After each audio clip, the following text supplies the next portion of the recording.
रमजान का रहमतों और बरकतों वाला महीना पूरे आबोताब के साथ जारी है। हर मुसलमान छोटी से छोटी नेकी के मौके का फायदा उठा रहा है और नेकी के काम करके ज्यादा से ज्यादा सवाब हासिल करने की कोशिश कर रहा है। इस दौरान एक खास बात यह भी है कि आम दिनों के मुकाबले मुसलमानों पर रमजान के दिनों में ये इजाफी जिम्मेदारी है कि वह लोगों की भलाई के काम करें, बुराई से बचें, बेहतर इंसान बनने की कोशिश करें, मुल्क और समाज को बेहतर बनाने में अपना रोल अदा करें, किसी को नुकसान और तकलीफ ना पहुंचाएं। ऐसे काम करने से बचें जो खुद एक मुसलमान के लिए और खास तौर पर पूरी कौम के लिए बदनामी का सबब ना बने और बेहतर शहरी बनने की कोशिश करें। ये सारे काम इंसान को रमज़ान के अलावा और भी दिनों में भी करने चाहिए, लेकिन रमज़ान के दिनों में इन चीज़ों पर खास तवज्जो देना हमारी दीनी जिम्मेदारी है ताकि हम रमज़ान का हक अदा करने वाले बन सकें और रमज़ान के दौरान दीनी जिम्मेदारी अदा करने वाले बन सकें। और इस उम्मीद से आप समझ गए होंगे कि आज हमारा मौजू क्या है। आज का हमारा मौजू है रमज़ान के दौरान दीनी जिम्मेदारी।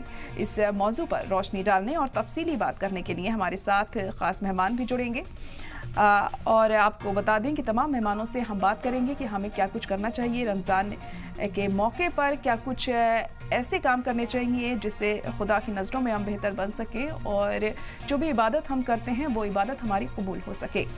और साथ ही साथ आपको बता दें कि रमज़ान के दौरान आखिर हमारी दीनी जिम्मेदारी क्या होती है, ये भी समझना बहुत ज़रूरी यहाँ पर हो जाता है। इबादत को सुन्नत के मुताबिक करने के साथ क्या बेहतर समाज की तश्कील भी एक दीनी जिम्मेदारी है, ये तमाम ऐसी चीज़ें हैं जो हम समझने की कोशिश करेंगे। तो रमज़ान का 9वां रोज़ा है और आज देखिए जिस तरीके से पूरे रमज़ान में हम खुदा की इबादत में मशगूल रहते हैं, आज भी हम देख रहे हैं कि किस तरीके से रोज़ा रखा जा रहा है, लोग सहरी कर रहे हैं, आज भी अफ्तारी की जाएगी। लेकिन अहम चीज़ ये हो जाती है कि जब हम खुदा की इबादत करते हैं तो हम खुदा की इबादत में मशगूल रहते हैं तो वो काम भी हमें करने चाहिए जो हमारे आसपास के लोग हैं उनके साथ भी जो हमारा रवैया है वो बेहतर होना चाहिए, वो अच्छा होना चाहिए और ज़ाहिर तौर पर खुदा भी तभी हमारी इबादत को कबूल करेगा, क्योंकि सिर्फ अगर हम खुदा की इबादत में मशगूल रहेंगे और जो हमारे आसपास लोग हैं उनके साथ हमारा रवैया बेहतर नहीं होगा तो आपसे खुदा भी खुश नहीं होंगे। इस वजह से तमाम ऐसी चीज़ें हैं जिनका हमें ख्याल रखना चाहिए। और इस वक्त हमारे साथ ख़ास मेहमान भी जुड़ गए हैं। मुफ्ती मोहम्मद ज़ियाई साहब हमारे साथ इस वक्त जुड़ चुके हैं जो कि चेयरमैन हैं ऑल इंडिया इल्म हुनर फाउंडेशन के। मुफ्ती साहब बहुत खैर मकदम है आपका। और इसके अलावा मौलाना इश्तियाक अहमद कादरी भी हमारे साथ इस वक्त जुड़ चुके हैं जो कि इस्लामिक स्कॉलर हैं। मौलाना ताज मोहम्मद अजहरी भी इस वक्त हमारे साथ जुड़ चुके हैं जो कि इस्लामिक स्कॉलर हैं। आप सभी का बहुत खैर मकदम है। सबसे पहले मुफ्ती साहब आप ही के पास आना चाहूँगी यहाँ पर मैं, हमें क्या कुछ रमज़ान के महीने में करना चाहिए और जो दीनी तालीम होती है वो बहुत अहम हो जाती है यहाँ पर, तो रमज़ान के दौरान दीनी जिम्मेदारी क्या होती है? अस्सलाम वालेकुम रहमतुल्लाहि व बरकातुहू। आपके तमाम नाज़रीन और हाज़रीन को आज के रोज़े की फजीलतें और बरकतें हासिल करने के लिए आपके टीवी के माध्यम से जिस तरीके से मैसेजेस पहुंचाए जा रहे हैं वो काबिल तहसीन है। मैं मुबारकबाद देता हूँ आपको और पूरी टीम को भी।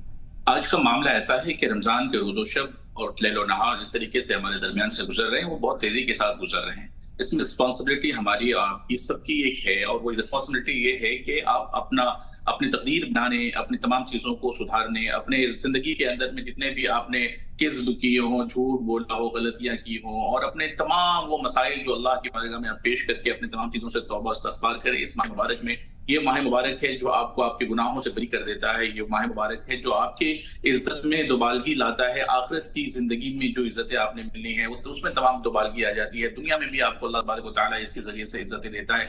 तो इन इज्जतों के दरमियान में आपका दीन, आपका समाज दोनों साथ में जुड़ा हुआ है। आप अपनी इबादत और अपने समाज के साथ जोड़ करके रहना, इन दोनों चीजों पर आपको खासा तवज्जो देने की जरूरत है। इबादत अल्लाह की करते हैं और समाज वो जो खिदमत खल्क का जरिया है अल्लाह तबारक व तआला ने हमें बनाया है कि हम लोगों की भी खिदमत करें, अल्लाह की भी बारगाह में अपना वो फरीज़ा अदा करें जो अल्लाह ने हम पर फर्ज करार दिया है। कुरान में अल्लाह तबारक व तआला ने इरशाद फरमाया है कि शहर रमज़ान अल्लज़ी उनज़िला फ़ीहिल कुरान, रमजान का वो मुक़द्दस महीना जिसमें कुरान नाजिल किया गया और वो कुरान जो हमारे पास मिला है उस कुरान में तमाम निज़ाम हयात बना करके हमें भेजा गया है कि अपनी जिंदगी के जो भी असलूब हों, जो भी तौर तरीके हों, जो भी खामियां हों उसे सुधारने के लिए आप अगर यहाँ वहां भटकने की जरूरत नहीं है। आपके पास एक नमूने हयात है, आपके पास एक निजाम हयात है, और एक ऐसा निजाम है जो कुरान की शक्ल में आपके पास मौजूद है, जिसके अंदर हर चीज लिखी हुई है। जैसा कि परवरदिगार ने फरमाया, हमने इसको इस रात में इसको नाजिल फरमाया, और उसके अंदर में वो तमाम चीजें लिख दी जो लौहे महफूज पर हमेशा के लिए पेवस्त हो गई हैं।